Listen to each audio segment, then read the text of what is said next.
RSV affects more than 60 million people around the world each year and causes about 160,000 deaths. Health officials now recommend expecting mothers to get a vaccine to protect their unborn babies. Here with details on the vaccine and the virus is Dr. Reena Mehta with Uptown Allergy and Asthma.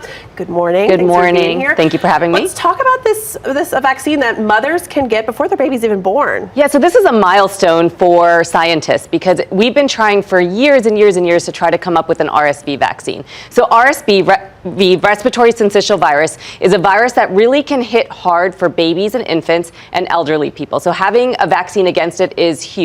So this is a vaccine through Pfizer where they are recommending that pregnant women in their third trimester actually get the vaccine so that they can pass protective antibodies through the placenta to the baby that is born during the RSV season. And that's so good because it can protect the baby once it's born and protect it from RSV, which obviously can be deadly. Exactly. So infants are not born with a mature immune system. You know, your immune system is there to help you fight infections. However, when you're born, infants don't actually make protective antibodies until they're about 9 months old. And so how do you protect these vulnerable babies against this deadly virus? Well, now we know that if the mom gets it during her third trimester of pregnancy, at least 2 weeks before the baby's born, you can actually pass those maternal antibodies to the baby and actually protect the infant, which is about 80% efficacy with this vaccine. Wow, 80% efficacy. That's a huge milestone. Huge milestone. And so this is the time of year where this respiratory season is. We go from October to February where these infants, especially those premature babies, are most at risk. And actually, the vaccine through their different trials has been found to be safe as well.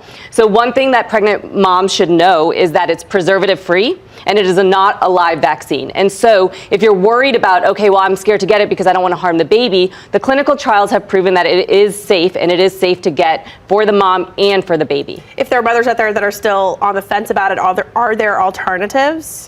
So there is an alternative. There's a monoclonal antibody that can be given to the infant after the infant is born.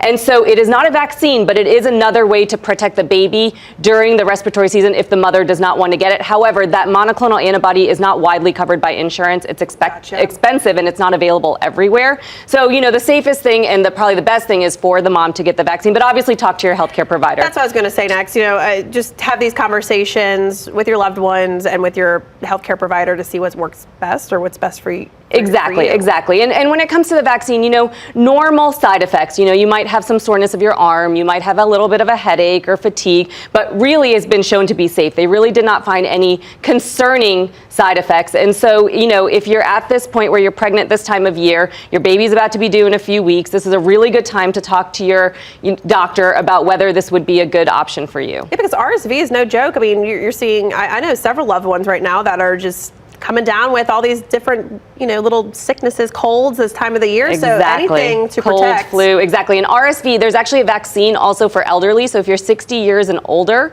there is a vaccine for RSV. So we're really trying to target those vulnerable age groups, the infants and the elderly. I think with time, this RSV vaccine will be available for everyone. Yeah. But, you know, at this point, we need to focus on our most vulnerable to try to keep everybody safe and out of the hospital. All right, Dr. Reena Mehta, good advice.